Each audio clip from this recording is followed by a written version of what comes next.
Compte tenu de toutes les données parisiennes, nationales, internationales du problème,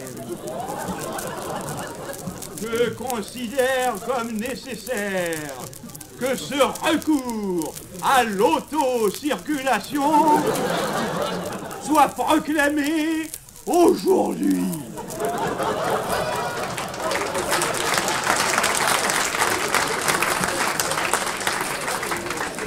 Au nom de la France et de la République, en vertu du pouvoir que m'attribue le code de la route, de consulter les citoyens, pourvu que Dieu me prête vie et que le peuple m'écoute, je m'engage à consulter les automobilistes parisiens dans leurs 20 arrondissements au sujet du destin qu'ils veulent adopter.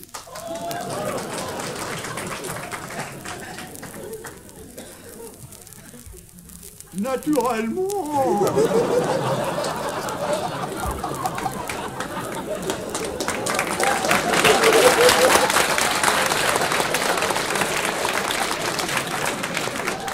je ferai en sorte aussi que tous les piétons aient à entériner ce choix. Comme il est de l'intérêt de tout le monde, et comme il est de l'intérêt de la France, que la question soit tranchée sans aucune ambiguïté. Nous regardons les choses comme elles sont. En fait du destin de la circulation parisienne, chacun sait qu'on peut en imaginer trois. Eh bien, les trois solutions concevables seront l'objet de la consultation. Ou bien le retrait de toutes les voitures de Paris, dans lequel certains croient voir la fin des embouteillages. Alors, les voitures quitteraient les automobilistes qui auraient manifesté la volonté de se séparer d'elles.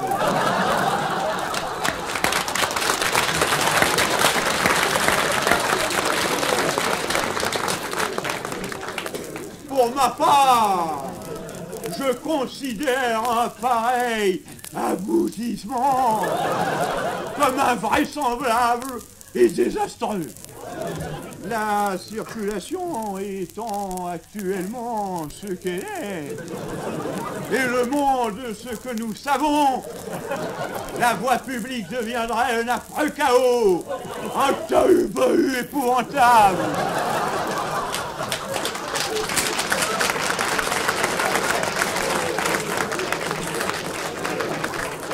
Un piétinement de piétons, l'engorgement généralisé de toutes les bouches de métro, qui dès lors seraient prises d'assaut, et les Parisiens, qui ne pourraient plus se déplacer qu'à pied, tomberaient à coup sûr sous la dictature belliqueuse de qui? Hélas, hélas, hélas, d'un carteron de marchand de chaussures qui ne manquerait pas d'abuser de la situation.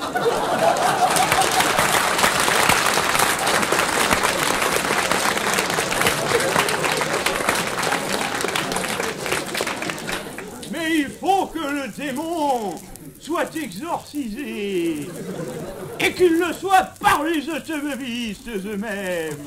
Car si par un extraordinaire malheur il devait arriver que telle fût leur volonté, il va de soi que tout sera mis en œuvre pour que l'exploitation la diffusion, l'organisation, la propagation et l'obligation de la vignette, qui est l'œuvre de la France, soit assurée quoi qu'il arrive. Les piétons devraient alors s'acquitter de ce droit et seraient autorisés à se déplacer dans Paris munis d'un brassard sur lequel serait inscrit « Oui, oui, oui, oui, oui, oui, oui, je ferai le tour du monde avec la vignette 1961 ». Ou bien la motorisation complète et obligatoire. Les Parisiennes de Paris, les Parisiens de Paris, de tout âge, de toutes origines, de toute profession, de toute confession, apprendraient à conduire, soit dans des auto-écoles laïques, soit dans des auto-écoles libres, stationnant et circulant où bon leur semble, à n'importe quelle heure de la journée, sur toute l'étendue du territoire de la République. Bref, tous automobilistes à part entière, qui dès lors circuleraient et stationneraient effectivement depuis Dunkerque jusqu'à Tamanrasset. Dans cette hypothèse, il va de soi que ceux des piétons qui voudraient rester piétons le resteraient.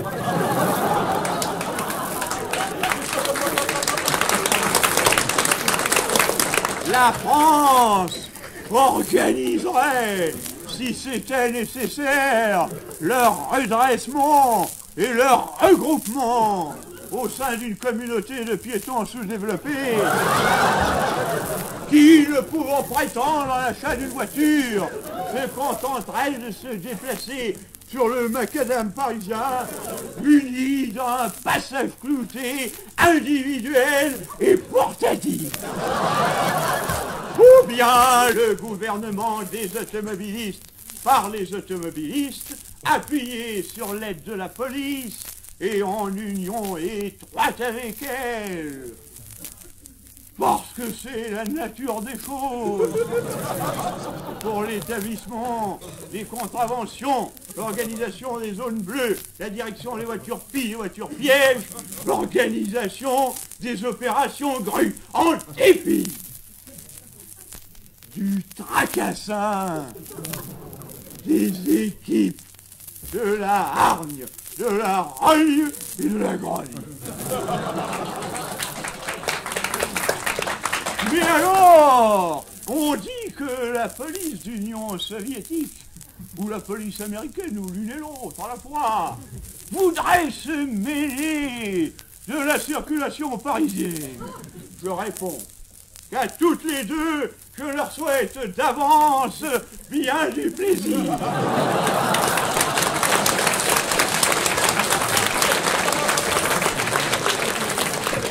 Françaises, Français, en toute quiétude, l'autoroute est tracée, la décision est prise, la partie est digne de la France.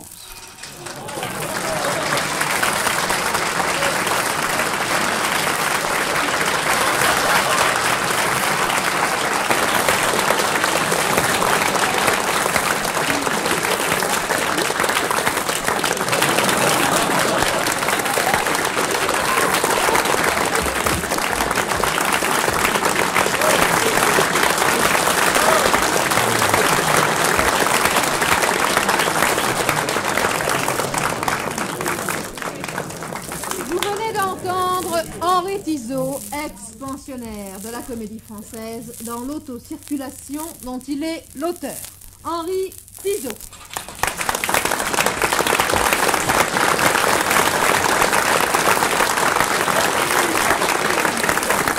Cette assemblée magnifique!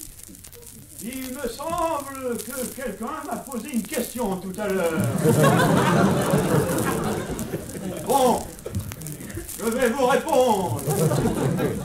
Eh bien, oui. La soirée est terminée. Peuple français, en avant!